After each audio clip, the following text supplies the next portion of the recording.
বিগত বেশ কয়েকদিন ধরে পশ্চিমবঙ্গের আইন শৃঙ্খলার যে ভয়ানক অবনতি আমরা সকলেই প্রত্যক্ষ করেছি। অনেকেই সে নিয়ে মির্জাপুরের সঙ্গে পশ্চিমবঙ্গের ইতিমধ্যেই তুলনা করতে শুরু করেছেন।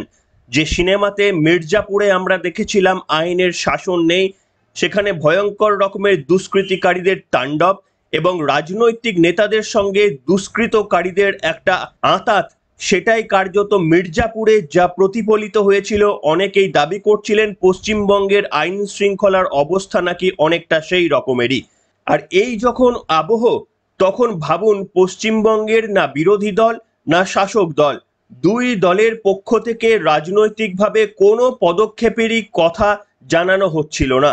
তবে অবশেষে গতদিন দুই পক্ষই, বিরোধী পক্ষ এবং সরকার পক্ষ, দুই পক্ষের তরফ থেকেই দুটি পদক্ষেপ বা দুটি বক্তব্য আমরা শুনতে পেলাম।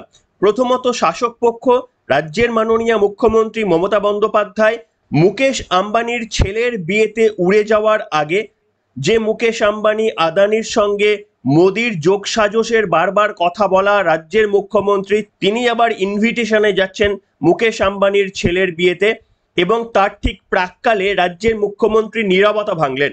আমরা অনেকেই ভেবেছিলাম রাজ্যের মুখ্যমন্ত্রী মমতা বন্দ্যোপাধ্যায়ের কাছ থেকে কিছু কড়া বার্তা পাবো, যে রাজ্যবাসী হিসাবে আমাদের চিন্তার কোনো কারণ নেই, আমরা শান্তিপূর্ণভাবেই বাঁচতে পারবো, যারা দুষ্কৃতকারী তাদেরকে মুখ্যমন্ত্রী চূড়ান্ত ওয়ার্নিং করে দেবেন এবং জয়ন্ত সিং এর মতো লোকেদের একেবারে কড়া বার্তা দেবেন যখন আশা করেছিলাম, তখন কার্যত ঘটল ঠিক উল্টোটাই। রাজ্যের মুখ্যমন্ত্রী মমতা বন্দ্যোপাধ্যায় অন্যদিকে এই সমস্ত খবরগুলো যারা তুলে ধরছেন, সেই প্রথম সারির মিডিয়া নিউজ 18 কিংবা এবিপি আনন্দকে একেবারে সতর্ক করে বললেন যে আপনারা শুধরে যান, না হলে আপনাদের ওপর এবার আইনি ব্যবস্থা নেব। সত্যি অবাক হলাম যে মুখ্যমন্ত্রী মমতা বন্দ্যোপাধ্যায়ের কাছে আশা করেছিলাম জয়ন্ত সিংদের বিরুদ্ধে কড়া বার্তা দেবেন, তিনি বার্তা দিলেন গণতন্ত্রের চতুর্থ স্তম্ভকে। অন্যদিকে ঠিক একই দিনে আবার বিরোধী দলনেতা শুভেন্দু অধিকারী তিনিও কিছু রাজনৈতিক পদক্ষেপ নিলেন। একেবারে সকলের অলক্ষ্যে উড়ে গেলেন দিল্লিতে। অমিত শাহ এবং ভারতের অর্থমন্ত্রী নির্মলা সীতারামনের সঙ্গে দুটি পৃথক বৈঠক হয়। অমিত শাহের কাছে পশ্চিমবঙ্গের যে ঘটনা ঘটে গিয়েছে তার সমস্ত তথ্য এবং ভিডিও পেনড্রাইভের মধ্যে তুলে ধরে কিছু কড়া পদক্ষেপের দাবি জানিয়ে এসেছেন। আর এই যখন অবস্থা, তখন একদিকে সৌগত রায়, একদিকে মদন মিত্র, তারা কার্যত ভয়ে কাঁপছেন যে জয়ন্ত সিং এর বাহিনী একের পর এক হুমকি দিয়ে তাদেরকে খুন করে দেওয়ার বার্তা দিচ্ছেন। এতৎসত্ত্বেও রাজ্যের মুখ্যমন্ত্রী মমতা বন্দ্যোপাধ্যায় একটিও শব্দ ব্যবহার করলেন না জয়ন্ত সিং বা যারা এই ধরনের কাণ্ড করছেন তাদের বিরুদ্ধে। উল্টে সংবাদ মাধ্যম যারা খবরগুলো প্রকাশ করছেন তাদেরকেই সতর্ক করে দিলেন। আর এটাই হচ্ছে তৃণমূল কংগ্রেসের আমলে আমাদের সাধের পশ্চিমবঙ্গ। নমস্কার, welcome to simple as ABC. আপনাদের সকলকে স্বাগত জানিয়ে শুরু করছি আজকের বিশেষ বিশেষ খবর। রাজ্যের মাননীয় মুখ্যমন্ত্রী মমতা বন্দ্যোপাধ্যায় গত দিনে মুকেশ আম্বানির ছেলের বিয়েতে উড়ে যাওয়ার আগে সাংবাদিকদের সামনে কিছু নিজে থেকেই বক্তব্য বললেন। সাংবাদিকদের জিজ্ঞাসা করা প্রশ্নের কোনো উত্তর নয়, একেবারে স্বয়ং নিজে থেকে সাংবাদিকদের সাথে কথা বলতে শুরু করলেন রাজ্যের মুখ্যমন্ত্রী। প্রথমে তিনি বিজেপির পর্যবেক্ষক অমিত মালবিয়াকে M² বা M2 বলে আক্রমণ করলেন। জানি না আপনারা কি বলতে পারবেন M² এর মানে কি, জানি না, আপনারা চাইলে লিখে জানাতে পারেন। এবং এর সঙ্গে রাজ্যের মুখ্যমন্ত্রী বললেন যে TV9 বাংলা, মুকেশ আম্বানির চ্যানেল, তারা নাকি বাড়াবাড়ি করছে এই ঘটনা নিয়ে, এবং যেহেতু রাজ্যের উপনির্বাচন ছিল তাই নাকি একটা কৌশল নিয়েছে বলে মুখ্যমন্ত্রী বললেন। মুখ্যমন্ত্রীর বক্তব্যটি দুটো পার্টে আপনাদের শোনাবো, এবং রাজ্যের মুখ্যমন্ত্রীর আরও একটি বক্তব্য নিয়ে বিতর্ক শুরু হয়েছে। তিনি এই যে পুরো ঘটনাটা ঘটেছে, জয়ন্ত সিং বাহিনীর যে ভয়ঙ্কর মধ্যযুগীয় বর্বরতার অত্যাচার পশ্চিমবঙ্গবাসী দেখে তাজ্জব হয়ে গিয়েছে, মুখ্যমন্ত্রী এর দোষ চাপিয়ে দিয়েছেন এই মুহূর্তে বিজেপিতে থাকা অর্জুন সিং এর ওপর। মুখ্যমন্ত্রী বলেছেন যে 2021 সালে এই ঘটনার সময় ওই অঞ্চলের সাংসদ ছিল অর্জুন সিং। অথচ কি হাস্যকর জানেন, যে অঞ্চলে ঘটনাটা ঘটেছে সেই তালতলা আড়িয়াদহ বিধানসভার অন্তর্গত, যেখানকার MLA হচ্ছেন মদন মিত্র, এবং দমদম বিধানসভার অন্তর্গত যেখানকার সাংসদ হচ্ছেন তৃণমূলের সৌগত রায়। অর্জুন সিং ছিলেন 2021 সালে ব্যারাকপুরের সাংসদ, তার সঙ্গে তালতলা ক্লাবের আড়িয়াদহের কোনো সম্পর্ক নেই, অথচ মুখ্যমন্ত্রী পুরো দোষটাই চাপিয়ে দিলেন অর্জুন সিং এর ওপর। এই ঠিক যেমন আপনারা কয়েকদিন আগে দেখলেন যে দ্রব্যমূল্য বৃদ্ধির জন্য রাজ্য সরকার সম্পূর্ণরূপে দায়ী করে দিল কেন্দ্রীয় সরকারকে, অথচ কিছুদিন আগে রাজ্য সরকার পেট্রোলের ওপর মাত্র 1 টাকা ভর্তুকি দিয়েছিল, সেই ভর্তুকির টাকাটাও তুলে দিয়েছিল, অথচ পুরো দায় চাপিয়ে দিয়েছিল কেন্দ্রীয় সরকারের ওপর।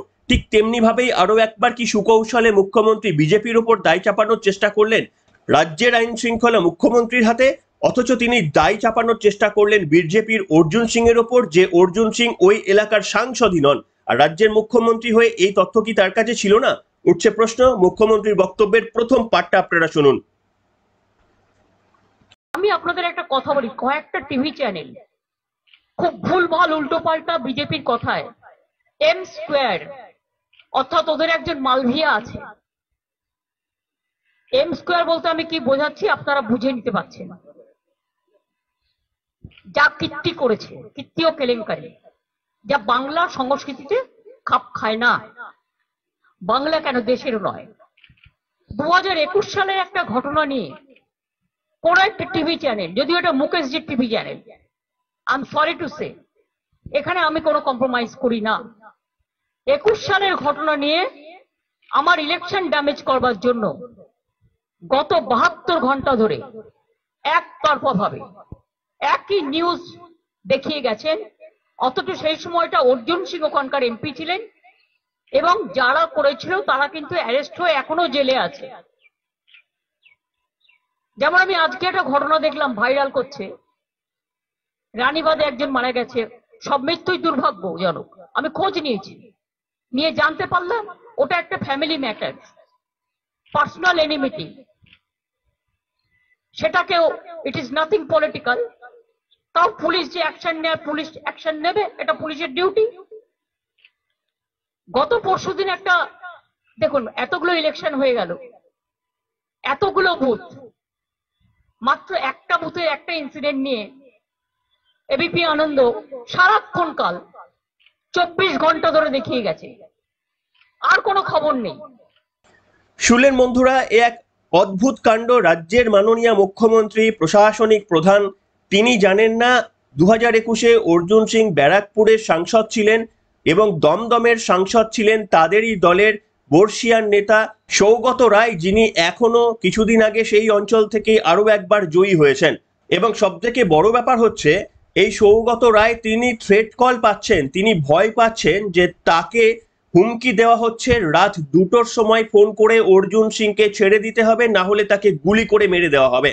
অথচ রাজ্যের মাননীয় মুখ্যমন্ত্রী এর সমস্ত দায় চাপিয়ে দিচ্ছেন অর্জুন সিং এর উপর, যে অর্জুন সিং এর সঙ্গে ওই কনস্টিটিউয়েন্সি এলাকার কোনো সম্পর্ক নেই।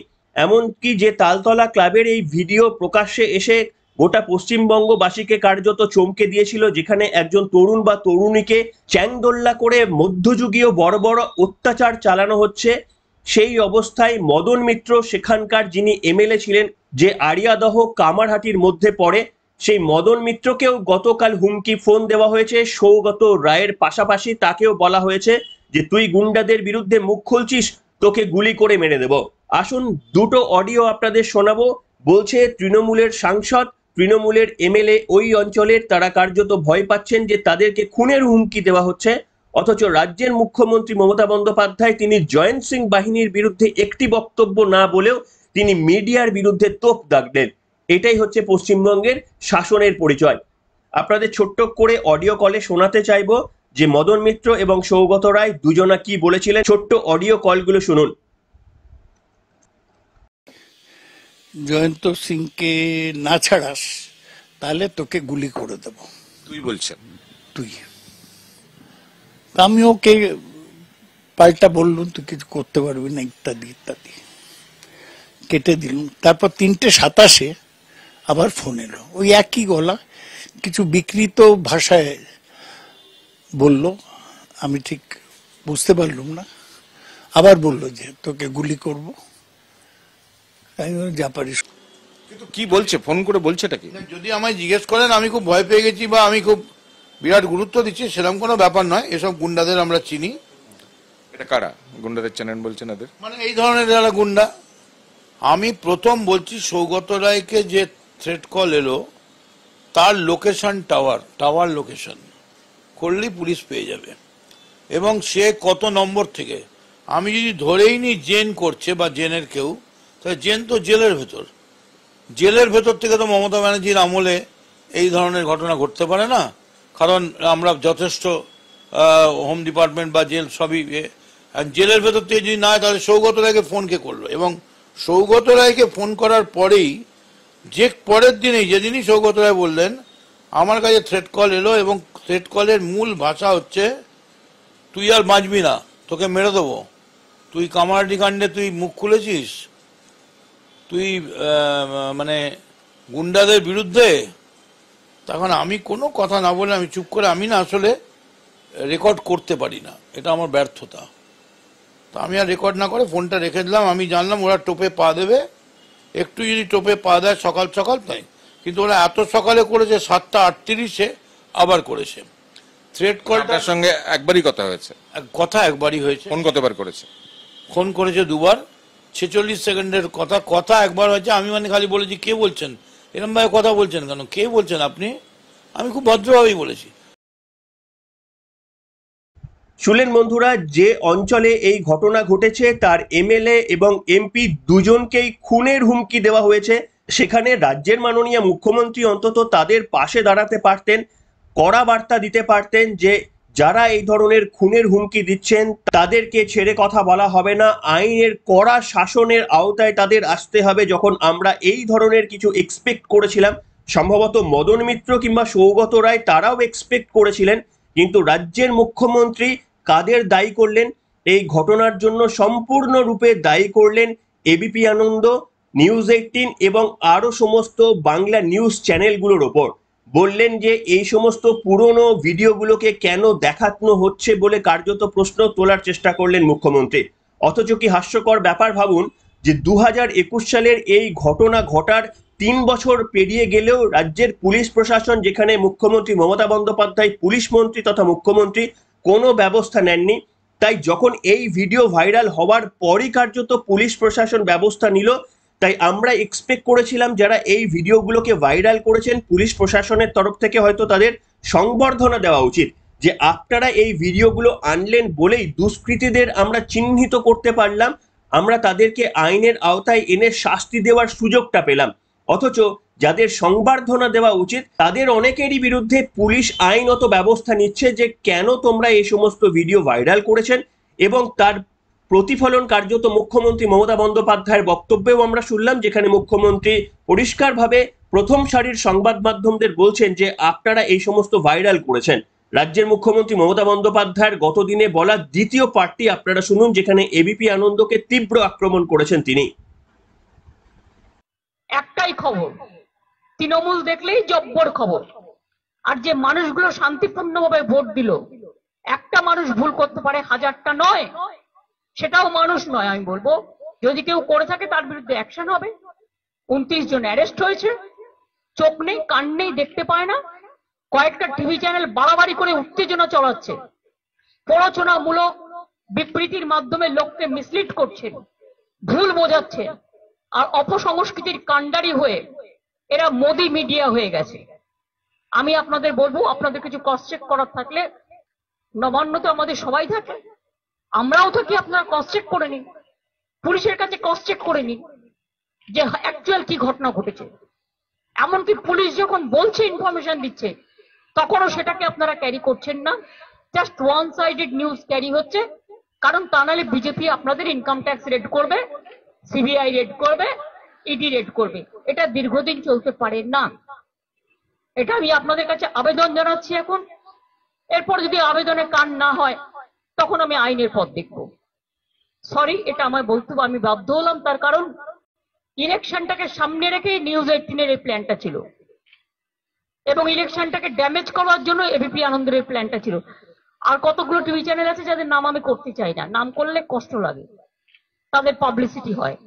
আমি সরি, আমি তাদের বলতে চাই না। থ্যাংক ইউ, ভালো থাকবেন সকলে। আমার টাইম হয়ে গেছে, তাই আমি যাচ্ছি। সকলে সুস্থ থাকবেন, ভালো থাকবেন। আমি চাই উল্টোরথ এবং মহরম সবকিছু শান্তিপূর্ণভাবে হোক, যাতে কোনো অসুবিধে না হয়। এটা সব আজকে আমি আর কোশ্চেনের উত্তর দিতে পারছি না, বিকজ আই এম লেট নাও। এই হচ্ছে সার্বিকভাবে পশ্চিমবঙ্গের অবস্থা। এবার আপনারাই লিখে জানান, এই অবস্থার জন্যই কি আপনারা ভোটের লাইনে দাঁড়িয়ে প্রত্যেকবার তৃণমূল কংগ্রেসকে বিপুল ভোটে জয়ী করেন? যে যখন রাজ্যে একটা হিংসাত্মক ঘটনা ঘটে, তখন আমরা বিশ্বাস করি যে পুলিশ যথেষ্টই ইন্টেলিজেন্স, যে তাদেরকে অন্তত কোনো বিজেপি নেতৃত্বের বা সংবাদ মাধ্যমের উপর ভরসা রাখতে হয় না সেই খবরগুলো কবে প্রকাশ্যে আসবে তারপরে তারা ব্যবস্থা নেবেন। আমরা বিশ্বাস করি তাদের ইন্টেলিজেন্সের মাধ্যমে সেই খবরগুলো তারা নিজেরাই পাবেন এবং তারপরে তারা ব্যবস্থা নেবেন। অথচ 3 বছর কেটে যাওয়ার পরেও যখন পুলিশ ব্যবস্থা নিল না, তারপর প্রথম সারির কিছু মিডিয়া থেকে বিজেপি নেতৃত্ব যারা এই খবরগুলো প্রকাশ্যে নিয়ে আসলেন, তাদের বিরুদ্ধেই পুলিশ অ্যাকশন নিতে শুরু করেছে। রাজ্যের মাননীয় মুখ্যমন্ত্রী মমতা বন্দ্যোপাধ্যায়ের গলাতেও কিন্তু তাদের বিরুদ্ধেই ক্ষোভ বা আক্রোশের বক্তব্য আমরা শুনলাম। কিন্তু রাজ্যের মুখ্যমন্ত্রীর কাছ থেকে হয়তো আমরা উল্টোটা শুনতে চেয়েছিলাম। তার কারণ দেখুন, এই জয়ন্ত সিংকে ভয় পাচ্ছেন না শুভেন্দু অধিকারী কিংবা মোহাম্মদ সেলিম। জয়ন্ত সিং কিন্তু খুনের হুমকি দিচ্ছেন না শুভেন্দু অধিকারী কিংবা মোহাম্মদ সেলিম বা অধীর রঞ্জন চৌধুরীকে। তারা খুনের হুমকি দিচ্ছেন তৃণমূল কংগ্রেসের নেতৃত্বকে। যে তৃণমূল কংগ্রেসের নেতৃত্বের সঙ্গে জয়ন্ত সিং এর ওঠা পড়ার ভিডিও সোশ্যাল মিডিয়ায় ভাইরাল, আপনারাও দেখতে পাচ্ছেন আমাদের চ্যানেলের পর্দায়।